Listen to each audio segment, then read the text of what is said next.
우리 옆 사람한테 이렇게 물어보겠습니다. 지난주 설교 제목 기억나십니까?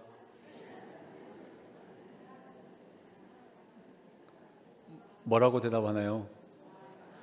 몰라. 33.3% 맞았습니다. 몰라라고 말하면 33.3% 맞았습니다. 네. 지난주 설교 제목이 라라라였죠. 네. 무슨 의미였죠? 짧았지만 하지 말라라는 주님의 명령과 또 하라라는 주님의 명령이 있었죠. 그리고 그에 대한 약속으로서 보리라라고 말씀하신 주님의 말씀이 있었습니다.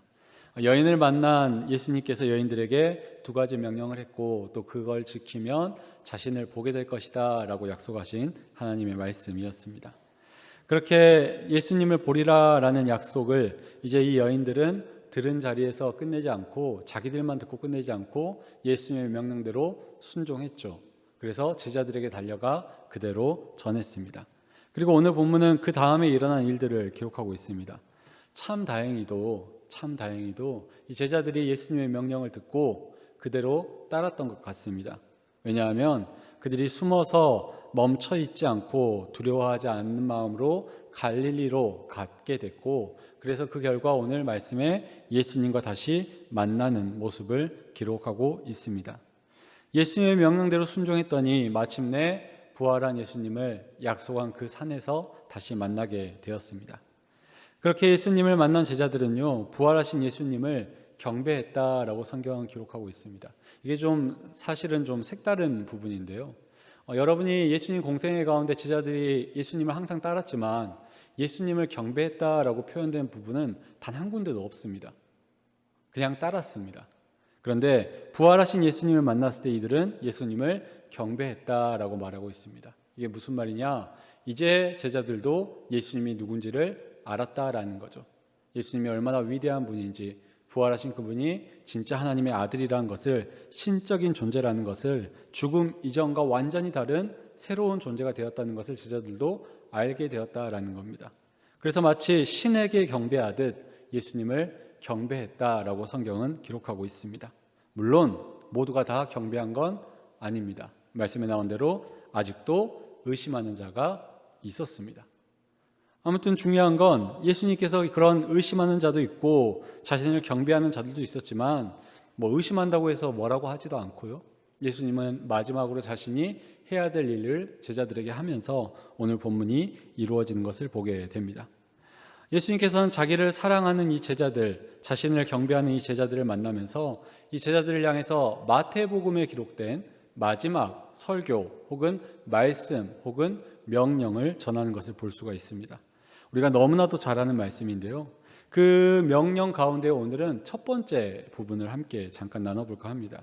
오늘 말씀 18절 말씀인데요. 우리가 한 번 더 읽어보도록 하겠습니다. 함께 읽겠습니다. 시작.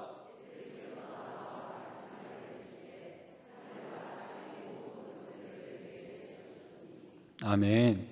예수님께서는 이제 제자들에게 마지막 말씀 그리고 마지막 명령을 하기 전에 먼저 자신의 상태에 대해서 제자들에게 다시 한 번 더 알려주는 모습을 보여주고 있습니다. 무슨 말이냐? 이제 내가 예전에 니들이 알던 그 예수가 아니다. 내가 좀 달라졌다라고 이야기를 하고 있어요. 죽음 이전과 완전히 다른 부활 후의 새로운 상황과 존재가 되었다라는 것을 분명히 선포하고 있죠. 어떤 존재가 되었습니까? 하나님께 하늘과 땅의 모든 권세를 부여받은 그 존재가 되었다라고 이야기하고 있습니다. 그런데 여러분, 이 이야기 들으면요, 이런 생각 들지 않으세요? 그게 새삼스럽게 예수님 그런 분인 거 다 알고 있는데요. 우리 그런 생각할 수 있는데요, 그렇지 않습니다. 예수님이 죽기 전에 물론 권세가 있었어요. 많이 있었죠. 대단한 권세가 있었습니다. 이미 충분히 많이 보여주셨습니다. 공생애 가운데 그 권세를 가지고 많은 이적을 행해 주셨죠. 병자를 치유하시고요, 귀신 들린 사람을 쫓아내 주시고요, 또 자연을 명령해서 움직이는 모습도 보여주셨고요, 심지어 죽은 사람도 어떻게 하셨습니까? 살리시는 권세를 분명히 보여주셨습니다. 또 예수님은 세상의 권세에 굴하지 않는 자신의 권세를 드러내신 적도 있습니다. 당시에 권세 있다라고 말하던 사람들, 대제사장, 서기관, 바리새인들을 마주할 때 굽신거리지 않으셨죠. 그들의 잘못된 권세에 당당하게 맞선 분이 예수님이었습니다. 또 예수님은 그 말씀의 가르침이 권세 있었다라고 사람들이 인정할 만큼 그 말에도 권세가 드러나는 분이 예수님이었습니다. 이렇게 공생애 가운데 권세를 가득히 많이도 보여주셨던 예수님인데요. 아니, 예수님이 뭐 부활하셨다고 또 새로운 무슨 권세를 가지셨겠습니까? 그런데 달라졌습니다. 우리가 보기엔 예수님의 권세가 이미 넘치고 넘쳤던 것 같은데 그렇지 않아요. 그게 예수님에게는 자제한 겁니다. 감추신 거예요. 무슨 말이냐? 쉽게 말해서 예수님이 이전까지 이런 많은 권세를 행하시면서요, 나 이런 권세 있어 라고 말하신 적 있습니까? 없어요. 병자를 치유해 주고 나서 뭐라 그래요? 아무에게도 알리지 말라라고 하죠. 나에게 이런 권세가 있음을, 내가 어떤 존재인지를 내 스스로 드러내면서 자랑하면서 자신을 세우는 그런 발언을 단 한 번도 하지 않았던 게 예수님의 모습이었습니다. 그래서 지금까지 예수님이 보여줬던 모든 권세는요, 사실상 우리 입장에서는 대단한 권세긴 한데요, 예수님 입장에서는 매우 제한된, 많이 참으신 권세였다라는 겁니다. 그런데 이제는 아니다라는 거죠. 부활한 예수님은 이제 더 이상 그렇게 참는 권세, 제한된 권세를 갖고 있지 않다라는 겁니다. 이 전보다 훨씬 더 크고 위대한 권세를 가지게 되었다라고 스스로 선포하고 있는 모습을 우리가 보고 있는 것입니다. 하나님께서 내게 하늘과 땅의 권세를 다 주셨다라고 분명하게 선포하고 있죠. 그리고 진짜 그런 분이 되셨습니다. 죽음 이전에는 예수님께서 죽은 사람 몇 명 살리는 게 다였지만 이제는 어떤 분이 되셨습니까? 예수님께서 다시 오실 때 모든 죽었던 자들이 다 일어나는 일이 있게 될 것입니다. 그런 권세를 갖게 되셨어요. 이전에는 몇 사람들에게 잘못을 꾸짖는 정도로 끝나셨는데요, 다시 오실 예수님은 어떤 분이십니까? 온 인류를 심판하시는 분으로 오시게 된다라는 겁니다. 그러니까 이전까지 있었던 것도 대단한 권세였지만 부활하신 예수님이 가지신 권세는요, 이전과 비교할 수 없는 어마어마한 권세를 갖게 되었다라는 것이죠. 하나님께서 십자가에서 죽었다가 부활한 예수님에게 그런 권세를 다 주셨다, 모두 주셨다라고 예수님께서 직접 선포하고 있는 것입니다. 예를 들면 이런 장면인 거예요. 좀 오래된 영화인데요, 아마 여러분들은 기억하실 것 같습니다. 엽기적인 그녀라는 영화 아십니까? 차태현 씨하고 전지현 씨가 나왔던 영화인데 너무 오래돼서 기억을 못 하시거나 아니면 세상 영화를 보지 않으셔서 네, 그럴 수도 있는데요. 그 영화에 보면 이런 장면이 있습니다. 두 사람이 데이트를 하는데 교복을 입고 술집을 갑니다. 술집을 들어가는데 그러면 주인이 입구에서 어떻게 할까요? 당황하겠죠. 교복 입고 학생들이 술집으로 들어오니까요. 그래서 그때 이 두 사람이 어떻게 하냐면 이렇게 합니다. 사진 보여주시겠어요? 네, 민증을 딱 꺼내서 이렇게 보여주거든요. 네. 저걸 이제 누가 하느냐? 이제 고3 졸업하고 대학생이 되는 친구들이 성인만 갈 수 있는 곳에 들어갈 때 이마에 민증을 딱 붙이고 들어가겠죠. 네. 자격이 있다라는 거예요. 이제 나 성인 됐다라는 거예요. 나 성인이라는 것을 당당하게 드러내는 겁니다. 그러니까 내가 이제 모든 것이 가능한 존재가 됐다라고 보여주는 일종의 장면인 거죠. 지금 예수님이 말씀하시는 이 장면이 그런 장면인 겁니다. 이제 내가 진짜 하나님이 주시는 모든 권세를 가지고 이 땅의 진정한 구세주로서, 진정한 왕으로서, 진정한 통치자로서 거듭나게 됐다. 이제 나에게 그런 권세가 있다라는 이야기를 하고 있는 것입니다. 다 내 거야 라는 주님의 선포인 것이죠. 그런데 지금 이제 예수님께서 하늘과 땅의 모든 권세를 가졌다라고 말하는 이 순간을 생각하면요, 잘 생각해 보시면 기억이 나실지 모르시겠지만 아주 예전에 권세와 관련된 이야기를 했던 한 이야기가 있었음을 여러분이 기억할 필요가 있습니다. 무슨 이야기냐면 마귀에게 예수님이 시험 받을 때 이런 비슷한 이야기가 한번 나옵니다. 문제입니다. 마귀가 예수님을 몇 번 시험했죠? 다 잘 아시네요. 정답입니다. 3번 시험했습니다. 그러면 한 가지 문제 더 내겠습니다. 3번째 시험이 뭐였죠? 빵은 아닌 것 같고 성전하고 산 꼭대기 둘 중에 하나인데요. 네. 마태복음 4장 8절과 9절 말씀을 읽어보도록 하겠습니다. 함께 읽겠습니다. 시작.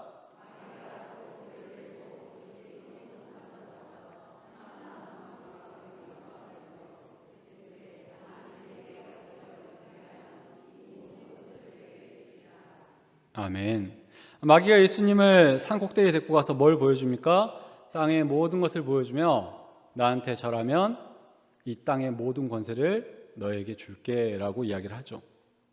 마귀가 주겠다는 그 권세가 작습니까? 절대로 작지 않습니다.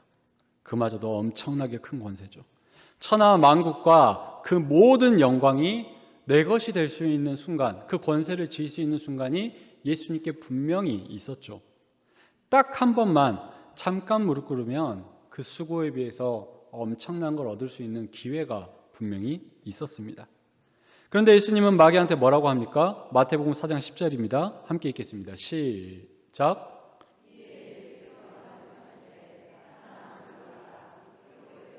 주 너의 하나님께 경배하고 다만 그를 섬기라 하였느니라. 아멘. 예수님이 분명히 말합니다. 물러가라. 나는 너를 섬기지 않겠다. 너를 섬기지 않아서 내가 땅의 권세를 못 얻어도 괜찮으니까 물러가라 라는 거예요. 난 너를 섬기지 않고 하나님만 섬기겠다라고 말하면서 그 유혹을 이겨내는 것을 보게 됩니다. 근데 말로만 그러셨냐? 아니요. 진짜 하나님의 뜻만 섬기고 따랐던 게 예수님입니다. 어디까지 섬겼습니까? 십자가에 달려 죽기까지 하나님만 섬기고 그 뜻을 따랐던 게 예수님이었습니다. 그렇게 하나님만 죽을 때까지 섬겼더니 하나님께서 예수님에게 어떻게 해주신 겁니까? 하늘과 땅의 모든 권세를 예수님에게 주신 겁니다.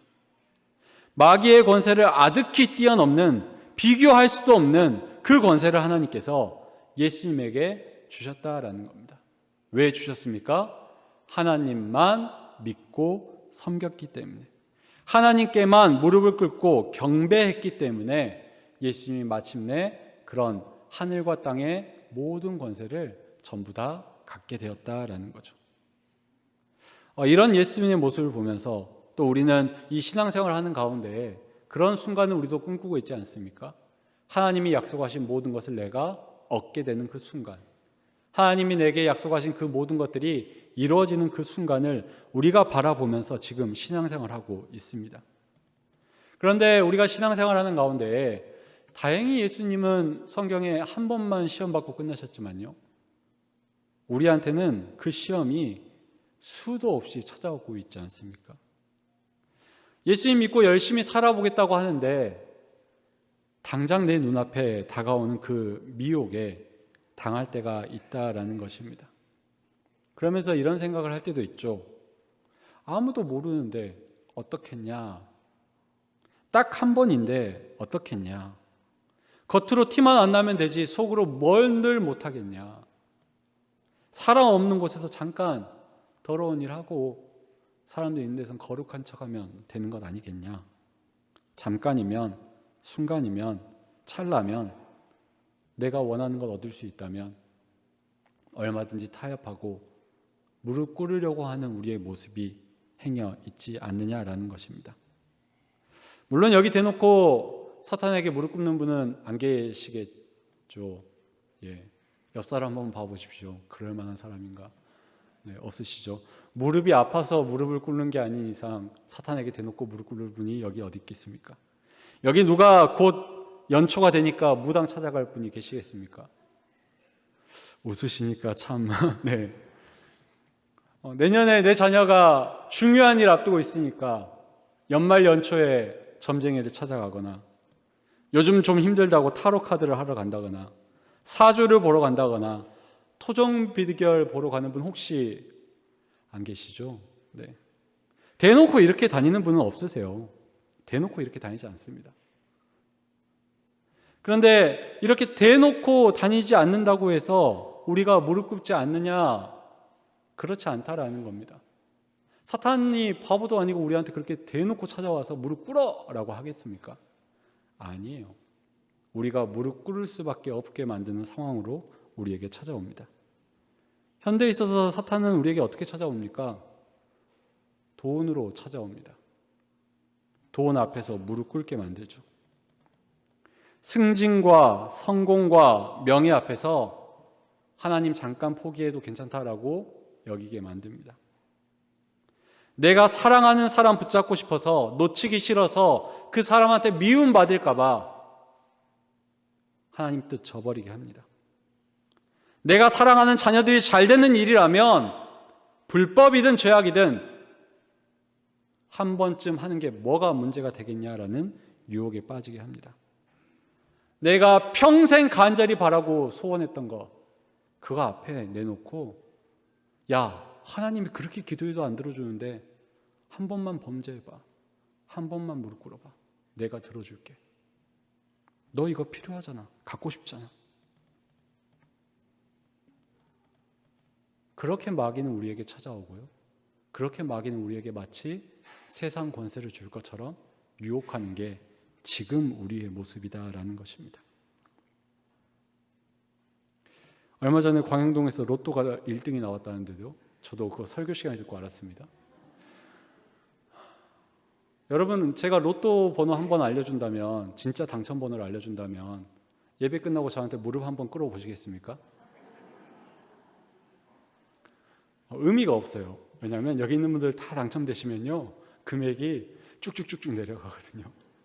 근데 제가 이야기할 때 혹하셨죠?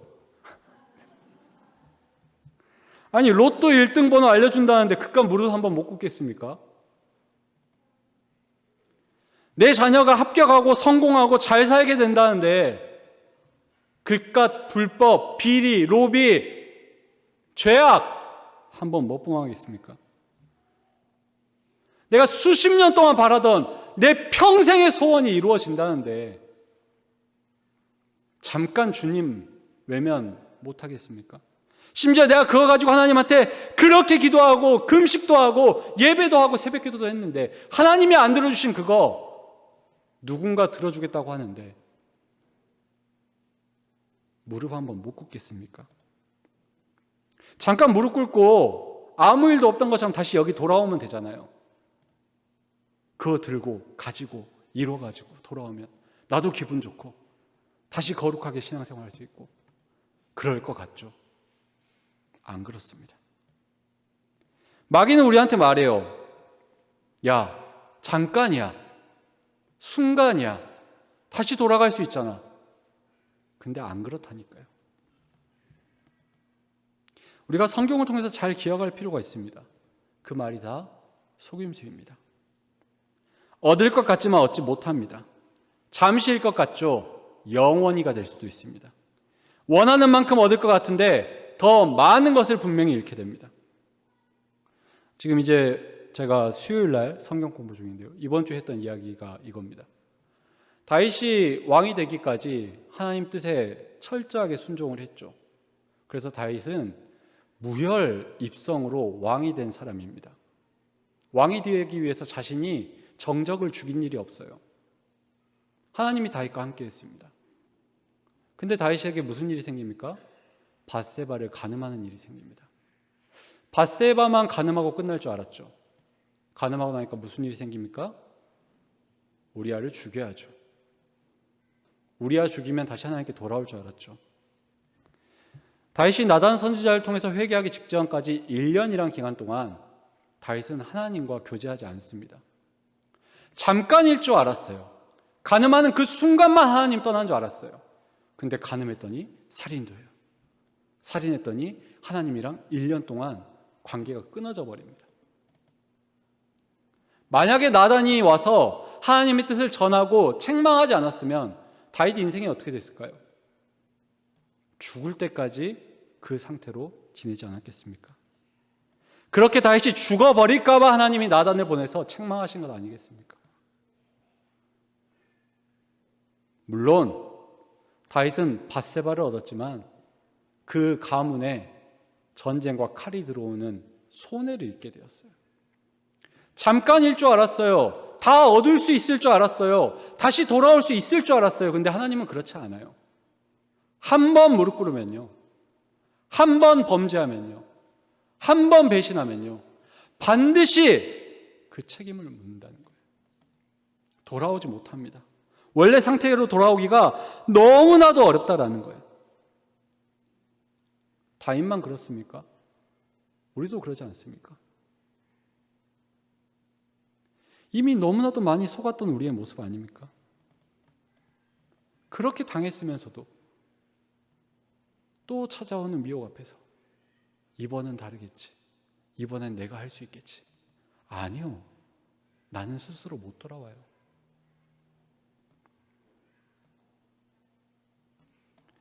그래서 주님은 오늘 이 말씀을 우리에게 주신 줄로 믿습니다. 넘어가지 말라는 거예요. 그거 가질 수 있을 것 같지? 아니라는 거예요. 진짜 전부 다 가지는 사람이 누군지를 우리한테 보여주는 겁니다. 누가 전부 다 갖게 됐습니까? 예수님이 갖게 됐잖아요. 왜 갖게 됐습니까? 하나님만 섬기고 하나님의 뜻만 따르고 하나님께만 무릎 꿇었을 때 더 많은 것들을 갖게 된 예수님의 모습을 우리에게 보여주고 있다라는 것입니다. 하나님께서는 그런 자에게 진짜를 주십니다. 더 위대한 것을 주십니다. 더 영원한 것을 주시겠다라고 우리에게 약속하고 있는 것입니다. 그래서 오늘 우리는 이 말씀을 통해서 우리가 지금 원하는 것을, 우리가 바라는 것을, 소원하는 것을 어떻게 바라고 소원하며 갖고자 하는지를, 취하고 있는지를, 내가 그것을 위해서 지금 누구 앞에 무릎을 꿇고 있는지를 다시 한 번 더 되돌아보시기를 간절히 소원합니다. 지금 나는 이중적이고 비굴한 모습으로 연명하며 살아가는 자의 모습입니까? 아니면 당당하게 거절할 것을 거절하고 이 영적 싸움에서 승리해서 예수님처럼 하나님이 주시는 진짜 은혜를 사모하며 나아가고 있는 모습이십니까? 하나님이 우리에게 분명히 원하는 것은 예수님처럼 살면 예수님처럼 받게 될 것이다 라는 것입니다. 그래서 말하기는 예수님의 모습을 통해서 우리가 반드시 더 크고 위대하고 놀라운 것을 우리에게 주실 그 하나님을 신뢰할 수 있기를 간절히 소원합니다. 그리고 그것을 얻기 위해서 오늘도 우리에게 찾아올 그 유혹 앞에서 흔들리지 않는 저와 여러분 되기를 간절히 소원합니다. 때로는 하나님을 경배하고 섬기는 것이 마치 십자가를 지는 것처럼, 아니 십자가 위에서 죽음 당하는 것처럼 아프고 괴로울 수 있습니다. 지금 그런 순간 가운데 있는 성도님들도 계실 거예요. 포기하고 싶은 마음이 굴뚝 같고 그냥 딱 한 번 눈 감고 무릎 꿇어 볼까라고 마음에 고민하고 있는 분들도 분명히 계실 거예요. 그런데 오늘 이 말씀을 우리에게 주셨잖아요. 그러지 말라고요. 하나님이 반드시 주신다고요. 더 큰 것 주신다고요. 예수님을 통해서 우리에게 약속하고 있는 것입니다. 포기하지 않으면, 무릎 꿇지 않으면, 범죄하지 않으면, 유혹에 넘어가지 않으면 오늘 이 예수님의 위풍당당한 그 선포와 같은 나의 찬양과 나의 고백과 나의 간증이 여러분에게 있게 될 줄로 믿습니다.